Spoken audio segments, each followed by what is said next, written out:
El numeral 9 nos establece la o el juzgador en el mismo acto que declare la caducidad de la prisión preventiva de considerar lo necesario para garantizar la inmediación de la persona procesada con el proceso, podrá disponer la medida cautelar de presentarse periódicamente ante la o el jugador o la prohibición de ausentarse del país, o ambas medidas. Además, podrá disponer el uso de dispositivos de vigilancia electrónica. Es decir, señores, caducó, se declaró la prisión preventiva. El juez, para garantizar la inmediación de la persona procesada dentro del juicio, él podrá ordenar que el procesado se presente periódicamente ante el juez o ante el señor fiscal que conoce la causa, o dice ordenar la prohibición de salida del país, o ambas medidas, o por último puede ordenar que se disponga el uso del dispositivo de vigilancia electrónica. Y 10. La persona procesada no quedará liberada del proceso ni de la pena por haberse hecho efectiva la caducidad de la prisión preventiva, debiendo continuarse con su sustanciación. La o el fiscal que solicite el inicio de una nueva causa penal por los mismos hechos, imputando otra infracción penal para evitar la caducidad de la prisión preventiva, cometerá una infracción grave de conformidad con el Código Orgánico de la Función Judicial. Es decir, señores, la persona procesada no va a quedar liberada del proceso en el momento de que se hace efectiva la caducidad de la prisión preventiva. Es decir, el momento que el procesado cumplió el año, por decir, por el delito de robo agravado, esto no quiere decir que lo ponen en libertad y él se libró del proceso. No, el proceso continúa, la causa va a continuar y tiene que llegarse a la audiencia de juzgamiento. El hecho de que él se lo ponga en libertad no quiere decir que él ya quedó libre de lo que cometió. Va a continuar el proceso. El artículo 543 nos habla de la caución y nos habla de los objetivos y la clasificación. Aquí nos determina el 543 que la caución se dispondrá para garantizar la presencia de la persona procesada y suspenderá los efectos de la prisión preventiva. La caución podrá consistir en dinero, póliza, fianza, prenda, hipoteca o carta de garantía otorgada por una institución financiera. La persona procesada podrá rendir caución con su dinero o bienes o con los de un garante. Es decir, es otra forma de que se sustituya la prisión preventiva mediante la caución. ¿Cuál es el fin de la caución?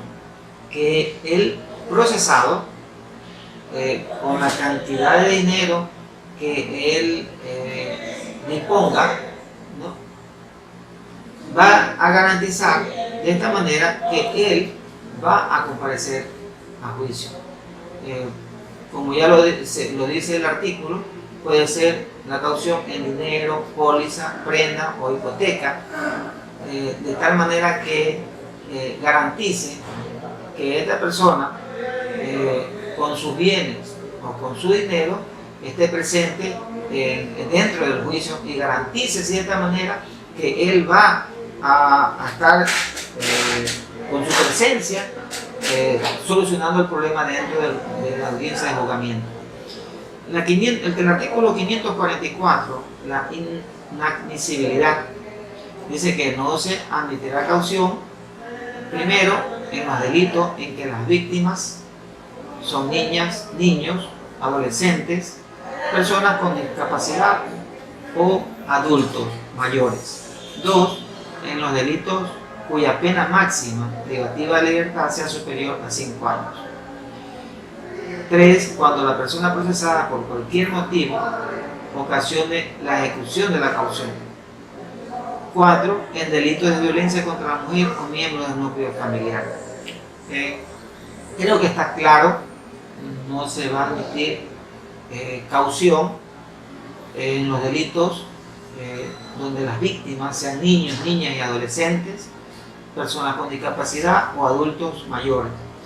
Y en pena máxima privativa de libertad sea superior a 5 años. O sea, penas que superan los 5 años no se admite caución. En los delitos de violencia contra la mujer o miembro del núcleo familiar. Es decir, aquí por ejemplo, si el esposo le pega a la mujer y lógicamente la mujer sale con lesiones mayor de 30 días, por decir. Si tomamos en consideración las lesiones, por decir, la pena será por 2 años. Así sea la pena de 30 días de prisión, no hay caución, porque es un delito de violencia intrafamiliar y la caución no procede.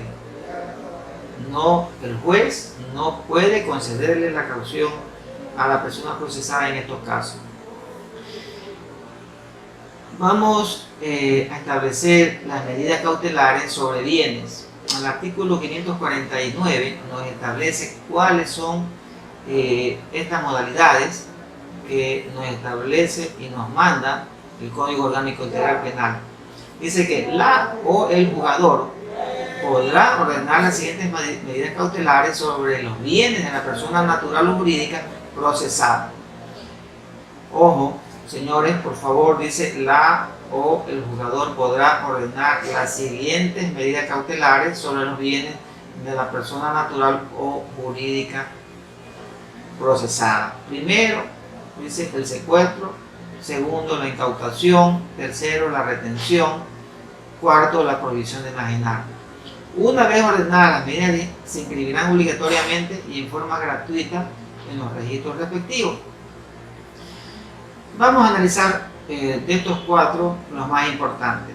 Generalmente, cuando se detiene a una persona de forma flagrante, se lo llama a la audiencia de formulación de cargo y se le califica la fragancia y que se formula cargo, se le inicia la instrucción fiscal. Dentro de la instrucción fiscal, el fiscal, aparte de pedir la prisión preventiva, ¿no?, puede pedir, dice, el secuestro, la incautación, la retención, la prohibición de enajenar. Generalmente, el fiscal le solicita al juez la prohibición de enajenar. ¿Y esto qué quiere decir, la prohibición de enajenar? Que prohíbe que los bienes que tenga la persona procesada se los pueda vender.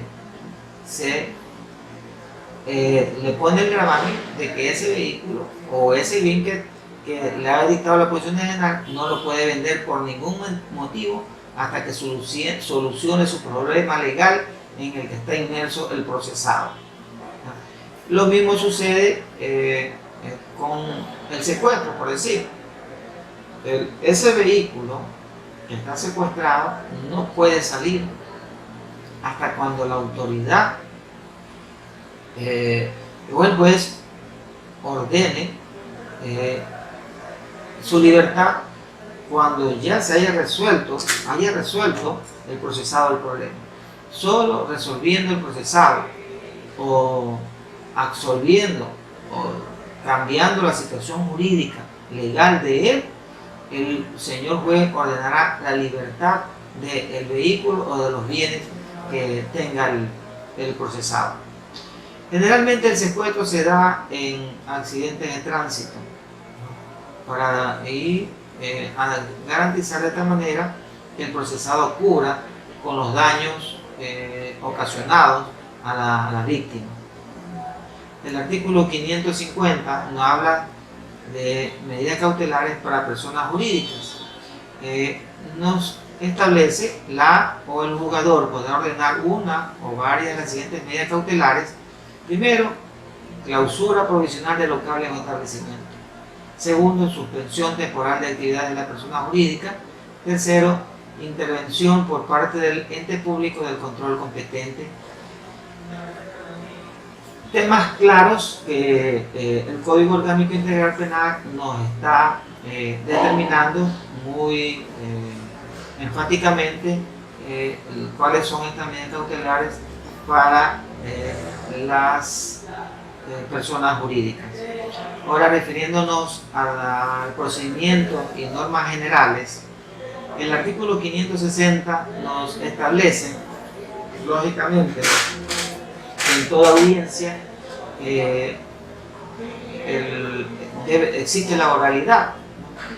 Tanto el señor procesado, una de sus defensas dentro de esa audiencia es que él pueda expresarse oralmente ante el señor juez, ante el fiscal y ante todo el público que esté presente, inclusive